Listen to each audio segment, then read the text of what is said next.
로마서 12장 14절 이하의 말씀을 가지고 축복하고 저주하지 말라라는 제목으로 같이 말씀을 증거하도록 하겠습니다. 우리가 지금 계속해서 로마서의 말씀을 살펴보고 있는데요. 로마서 12장부터는 성도의 실천 윤리, 즉 실제적인 생활 모습, 성화의 모습을 교훈하고 있는데요. 여러분, 성화의 모습 중에서 가장 으뜸이 되는 것은 무엇이겠습니까? 성도의 삶에 있어서, 실제 생활에 있어서 가장 중요시 여겨야 할 모습이 무엇이겠습니까? 바로 사랑이죠. 사랑이죠. 그래서 613개의 율법을 두 구절로 정리하면 무엇과 무엇이 됩니까? 하나님 사랑과 이웃 사랑. 심지어 예수님께서는요, 누구까지도 사랑하라고 말씀하셨습니까? 원수까지도. 여러분, 근데 어떻게 하는 것이 원수를 사랑합니까? 원수를 사랑하라고 예수님께서 말씀하셨는데, 그럼 도대체 원수를 사랑하는 방법이 무엇인가? 구체적으로 오늘 본문 14절의 말씀을 보시면은요, 축복하고 저주하지 않는 것이 바로 원수 사랑입니다. 원수 사랑이 뭐라고요? 축복하고 저주하지 않는 것. 누가복음 6장 27절에서 28절의 말씀 볼까요? 누가복음 6장 27절에서 28절의 말씀 주부 참고하시기 바랍니다. 자, 교독할게요. 제가 27절의 말씀 먼저 궁금합니다. 그러나 너희 듣는 자에게 내가 이르노니 너희 원수를 사랑하며 너희를 미워하는 자를 선대하며 너희를 저주하는 자를 위하여 축복하며 너희를 모욕하는 자를 위하여 기도하라. 아멘. 자, 지금 예수님께서 뭐라고 말씀하고 있냐면요, 원수를 사랑하며 너희를 미워하는 자를 선대하며 너희를 저주하는 자를 위하여 축복하며 너희를 모욕하는 자를 위하여 기도하라고 말씀하고 있습니다. 그러나 지금 오늘 우리가 살펴봤던 로마서 본문의 말씀, 사도 바울이 고백한 원수를 축복하고 저주하지 말라는 말씀은 이미 누가 하신 말씀입니까? 예수님께서 하신 말씀입니다. 예수님의 가르침이라는 것입니다. 그러므로 구원받은 성도라면 예수님도 가르치셨고 사도 바울도 고백했기 때문에 원수를 어찌해야 됩니까? 축복하고 저주하지 말아야 되는데요. 여러분, 그러면 원수에 대해서 어떻게 축복해야 될까요? 원수를 뭐라고 축복해야 되는 걸까요? 자, 그리고 왜 예수님은 원수를 축복하고 저주하지 말라고 이렇게 가르치신 걸까요? 그냥 우리가 생각할 때는 미워만 하지 않아도 좋은 거잖아요, 원수를. 그런데 예수님께서는 그 원수를 축복하래요. 왜 이렇게까지 가르치신 걸까요? 그리고 도대체 어떻게 원수에 대해서 축복을 해야 되는 걸까요? 그래서 오늘은 이 두 가지 질문, 어떻게 원수를 축복해야 되는가, 그리고 왜 예수님께서는 우리에게 이러한 가르침을 주셨는가, 이 두 가지 질문을 가지고 말씀을 증거하도록 하겠습니다. 먼저 첫 번째로 원수를 축복하라는 것에 대해서 말씀드리자면요, 여러분, 축복이라는 말 뜻이 뭡니까? 복을 빌어준다는 거예요. 그러면 복 중에 복은 무엇일까요? 복 중에 으뜸이 되는 복, 여러분이 생각할 때 복 중에 가장 좋은 복은 무슨 복인 것 같아요? 여러분, 복 중에 가장 큰 복은요, 구원의 복이에요. 구원의 복. 이 세상에서 어떠한 부귀 영화의 복을 누렸다 할지라도 구원받지 못하면 그거는 정말 큰 복이 아니에요. 가장 값진 것은 비록 이 땅에서 좀 어렵게 살았다 할지라도 구원을 받는 것, 일단 구원이 가장 큰 복이다라는 것입니다.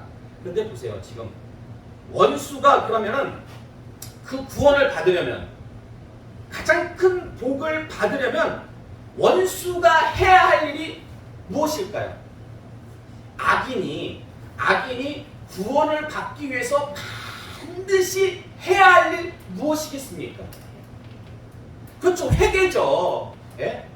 우리가 천국에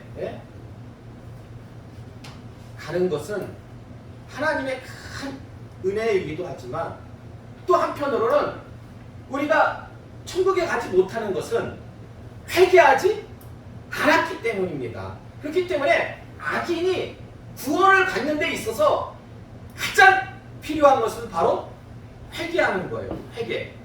그럼 원수가 회개하기까지, 그 악인이 회개하기까지 우리 성도가 해야 할 일은 뭘까요? 우리 성도가 해야 할 일. 악인이 회개하기까지. 그렇죠. 누가복음 23장 33절에서 34절의 말씀 볼까요? 누가복음 23장 33절에서 34절의 말씀 교도할게요. 해골이라는 곳에 이르러 거기서 예수를 십자가에 못 박고 두 행악자도 그렇게 하니 하나는 우편에 하나는 좌편에 있더라. 이에 예수께서 이르시되 아버지 저들을 사하여 주옵소서 자기들이 하는 것을 알지 못함이니라 하시더라. 그들이 그의 옷을 나눠서 입고 불세. 아멘. 자, 예수님께서 십자가에 달려 돌아가실 때에 예수님께서 하셨던 기도가 무엇입니까? 자기를 못 박는 자를, 자기를 십자가에 내어준 자들을 위하여서 그들의 사죄를 위해서 하나님께 기도했다라는 것입니다. 사도행전 7장 59절에서 60절의 말씀 볼까요? 사도행전 7장 59절에서 60절의 말씀 교도할게요. 그들이 돌로 스데반을 치니 스데반이 부르짖어 이르되 주 예수여 내 영혼을 받으시옵소서 하고 무릎을 꿇고 크게 불러 이르되 주여 이 죄를 그들에게 돌리지 마옵소서 이 말을 하고 자니라. 아멘. 스데반 집사님도요 돌로 맞아 죽을 때 얼마나 아프겠어요. 아무 잘못도 없는데 복음을 증거했다고, 진리를 증거했다고 돌로 맞아 죽을 때 스데반 집사님은 오히려 그들을 위해서 하나님께 간구했다라는 것입니다. 그러므로 여러분 꼭 기억하시기 바랍니다. 원수를 향한 최고의 축복은 뭐냐? 악인을 향한 최고의 축복은 뭐예요? 기도하는 거예요. 저 악인을, 저 원수를 용서해달라고, 구원해달라고 하나님께 기도하는 것, 간구하는 것, 이것이 원수를 향한, 악인을 향한 최고의 축복이다라는 것입니다. 자, 그런데요, 시편 109편 4절에서 13절의 말씀 볼까요? 시편 109편 4절에서 13절의 말씀. 자, 말씀이 좀 긴데 어렵진 않습니다. 한 절씩 교도갈게요. 제가 먼저 4절 말씀 봉독합니다. 나는 사랑하나 그들은 도리어 나를 대적하니 나는 기도할 뿐이라. 그들이 악으로 나의 선을 갚으며 미워함으로 나의 사랑을 갚았사오니 악인이 그를 다스리게 하시며 사탄이 그의 오른쪽에 서게 하소서. 그가 심판을 받을 때 죄인이 되어 나오게 하시며 그의 기도가 죄로 변하게 하시며 그의 연수를 짧게 하시며 그의 직분을 타인이 빼앗게 하시며 그의 자녀는 고아가 되고 그의 아내는 과부가 되며 그의 자녀들은 유리하며 구걸하고 그들의 황폐한 집을 떠나 빌어먹게 하소서. 보리대금하는 자가 그의 소유를 다 빼앗게 하시며 그가 수고한 것을 낯선 사람이 탈취하게 하시며 그에게 인애를 베풀 자가 없게 하시며 그의 고아에게 은혜를 베풀 자도 없게 하시며 그의 자손이 끊어지게 하시며 그들의 이름이 지워지게 하소서. 아멘. 여러분, 이 시편 109편의 말씀은 다윗의 기도입니다. 구약 인물 중에서 정말 믿음과 영성이 뛰어난 분들이 몇 분 계신데 그 중에서 손꼽히는 분이 누구냐? 바로 다윗입니다. 시편을 보면 다윗의 영성은 정말 대단해요. 정말 대단해요. 다윗의 영성. 제 개인적으로는 신약에 사도 바울이 있다면 구약에는 다윗이 있어요. 그 정도로 깊은 영성과 믿음을 가진 분이 다윗인데 지금 다윗은요 원수를 향해서 어찌 기도하고 있습니까? 악인들을 향해서 어찌 기도하고 있습니까? 그 기도의 내용이 축복입니까? 저주입니까? 그 기도의 내용이 축복은 아니죠? 사실 시편 109편 말고 시편 69편도 다윗의 시인데요. 거긴 더한 저주의 내용이 들어있어요. 궁금하신 분들은 집에 가셔가지고 시편 69편을 한번 읽어보세요. 그렇다면 왜 성경 말씀은 이렇게 구약과 신약이 다른 걸까요? 신약에서는 예수님도 그랬고 사도 바울도 그랬고 원수를 사랑하고 악인을 오히려 축복하라고 악인을 위해서 기도하라고 그렇게 가르치고 있는데 왜 다윗은 축복하는 게 아니라 저주의 내용으로 기도하고 있는 그 이유가 도대체 뭘까요? 왜 구약과 신약이 성경이 이렇게 다른 모습을 우리에게 보여주고 있는 걸까요? 자, 여러분 고린도전서 5장 1절과 5절의 말씀을 볼까요?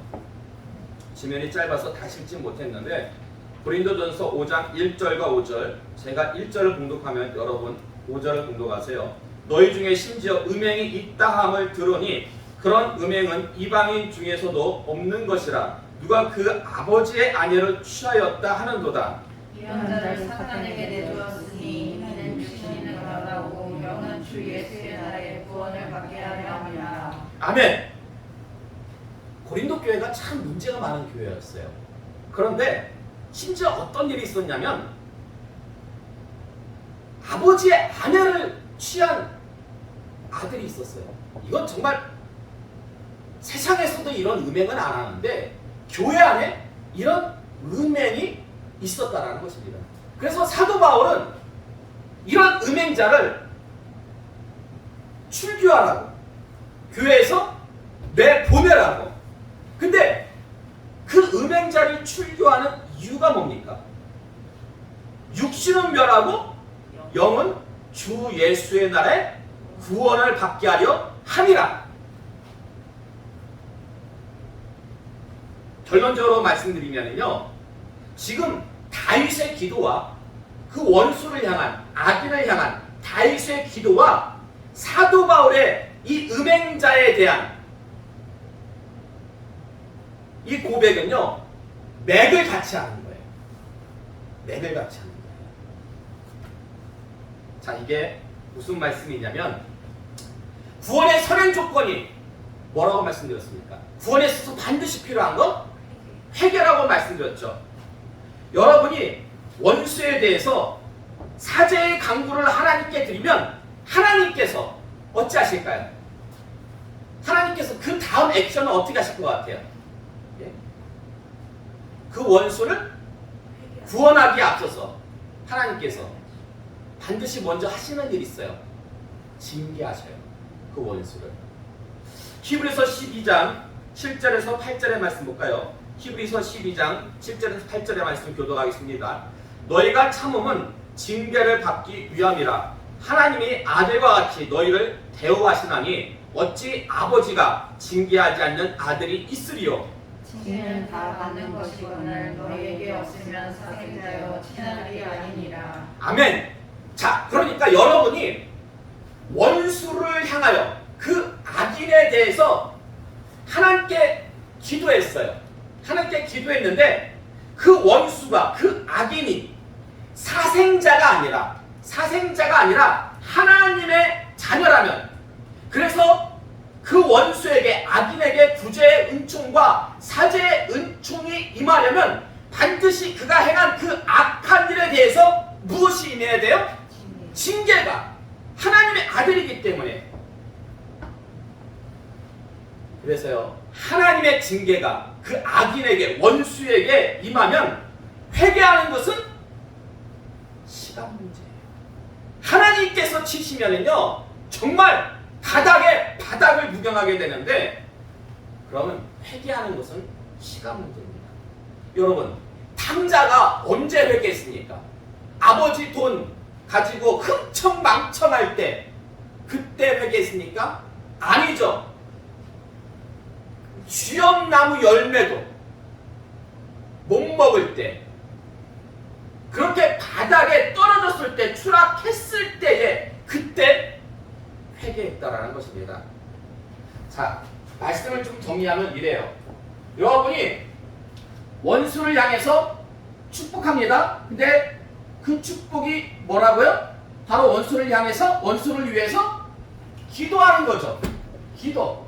자, 그런데 그 원수가, 그 악인이 사생자가 아니라 하나님의 아들이에요. 그래서 그에게 구원의 은총이 임하려면 반드시 그가 행했던 그 악한 일에 대해서 하나님께서 무엇을 내리십니까? 징계를 내리시죠. 그럼 하나님의 징계를 얻어맞고 그 다음 순서는 무엇이겠습니까? 그 악인이 회개할 수밖에 없는 거죠. 회개하면 무엇이 임합니까?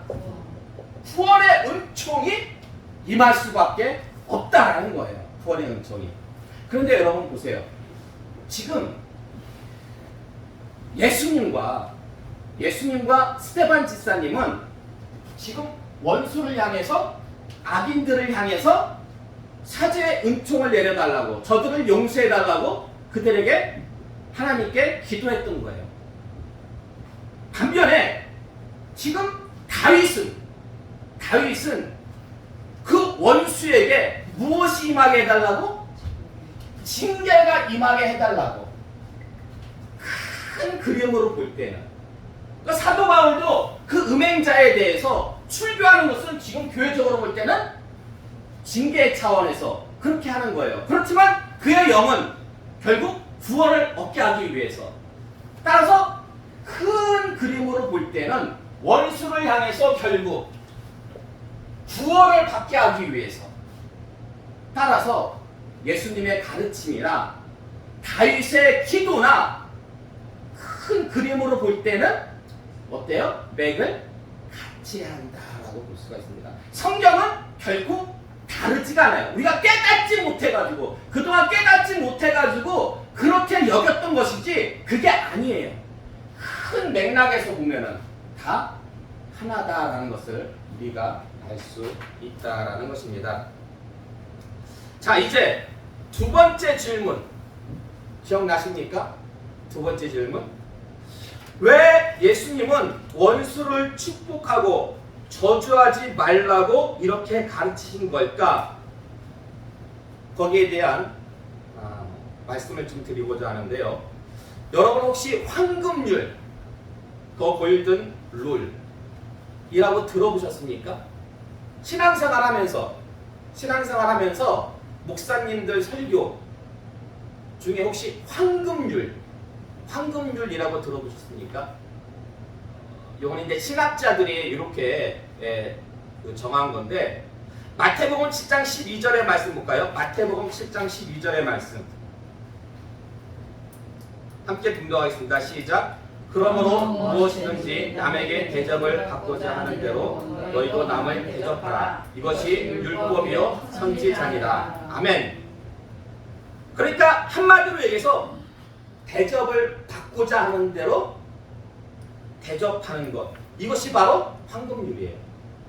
신학자들이 정말 황금률, 더 골든 룰, 가장 보석같이 빛나는 그러한 규칙이라는 거죠. 그런데 하반절 말씀 보면 이것이 곧 무엇이다? 율법이요 선지자다 라고 말씀하고 있습니다. 자, 마태복음 22장 37절에서 40절의 말씀, 여러분이 잘 아시는 말씀인데요. 다시 한번 공독할까요? 마태복음 22장 37절에서 40절의 말씀 교독할게요. 자, 37절 공독합니다. 예수께서 이르시되 내 마음을 다하고 목숨을 다하고 뜻을 다하여 주 너의 하나님을 사랑하라 하셨으니 이것이 크고 첫째는 계명이요 둘째도 그와 같으니 내 이웃을 내 자신같이 사랑하라 하셨으니 이 두 계명이 온 율법과 선지자의 강령이라. 아멘. 자, 보세요 여러분, 황금률이 있어요. 황금률이 뭐라고요? 결국 황금률이 율법과 선지자라고 성경이 그렇게 얘기하고 있죠.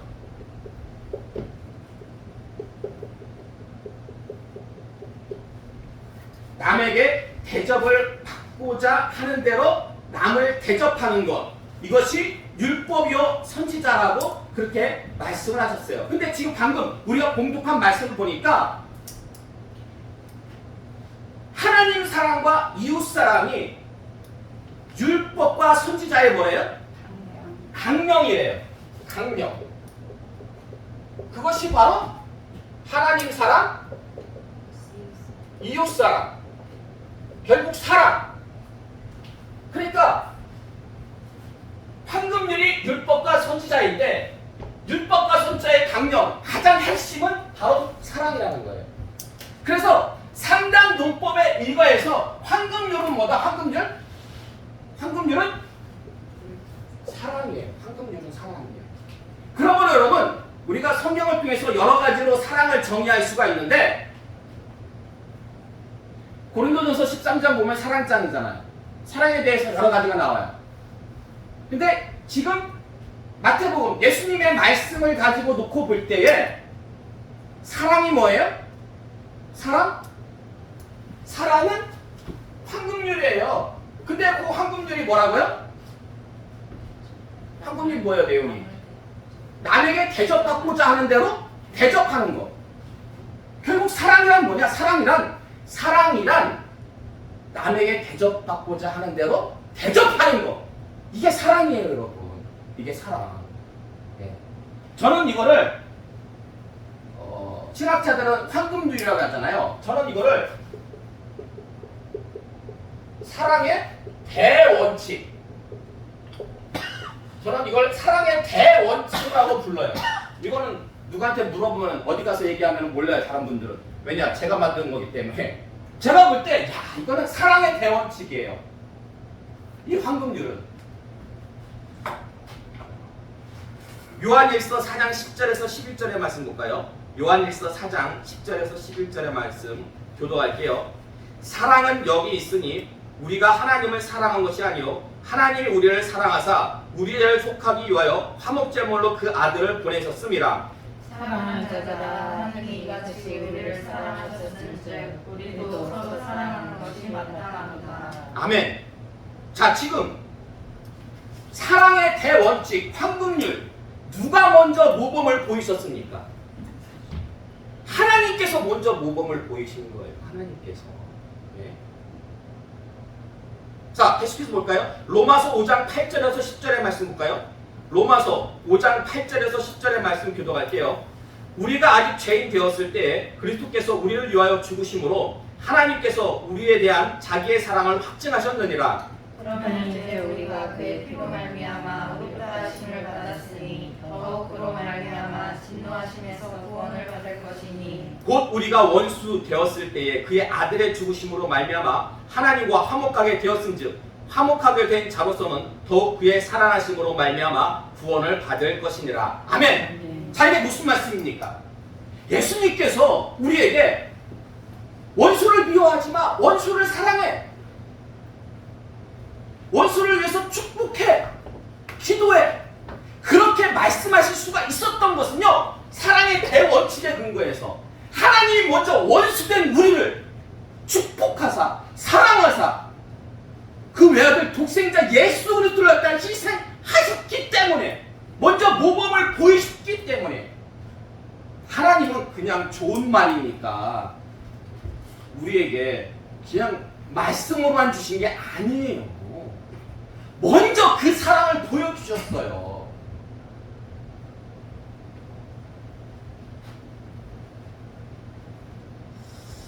따라서 우리도 하나님이 먼저 하셨으므로 그 황금률에 의거해서 하나님이 먼저 우리에게 사랑해 주셨기 때문에 우리도 그 사랑을 원수에게 베풀어야 되는데요. 자, 여러분 보세요. 여러분이 원수를 향해서 기도했을 때, 악인에 대해서 기도했을 때 그가 사생자가 아니라 하나님의 자녀라면 반드시 뭐가 임한다고요? 징계가 임하죠. 징계가. 자, 요 징계가 임했을 때 여러분이 해야 할 일이 있어요. 여러분 기도만 하고 땡 아니에요. 성경의 가르침은 기도만 하고 땡이 아니에요. 한 가지 더 할 일이 있어요. 하나님의 징계가 임했을 때 여러분이 해야 할 일, 오늘 본문 말씀 19절에서 20절의 말씀, 오늘 본문 말씀 19절에서 20절의 말씀 다시 한번 교독할게요. 제가 19절 공독합니다. 내 사랑하는 자들아, 너희가 친히 원수를 갚지 말고 하나님의 진노하심에 맡기라. 기록되었을 때 원수 갚는 것이 내게 있으니 내가 갚으리라고 주께서 말씀하시니라. 내 원수가 줄이거든 먹이고 목마르거든 마시게 하라. 그리하므로 내가 숯불을 그 머리에 쌓아놓으리라. 아멘. 자 보세요. 하나님의 징계가 임했어요. 하나님의 징계가 임함으로 그 원수가 어떤 상황에 처하겠습니까? 20절의 말씀 보니 20절의 말씀 보세요. 그 원수가 어떤 상황에 처하겠습니까? 줄이게 돼요.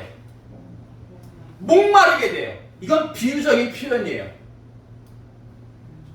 바닥에 추락하게 돼요.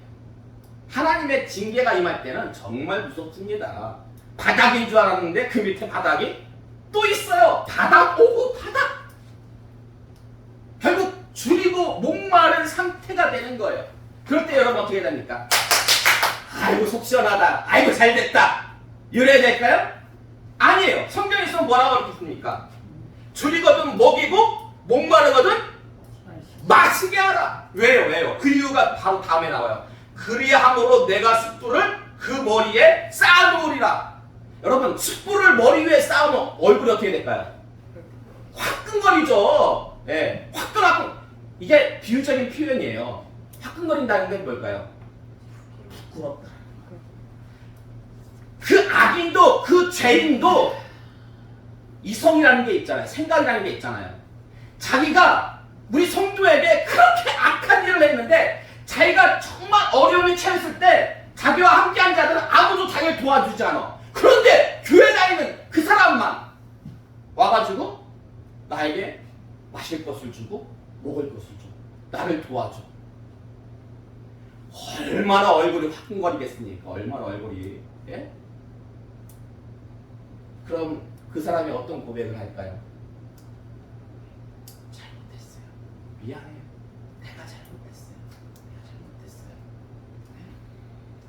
그 모습이 뭐냐? 21절의 말씀 보세요.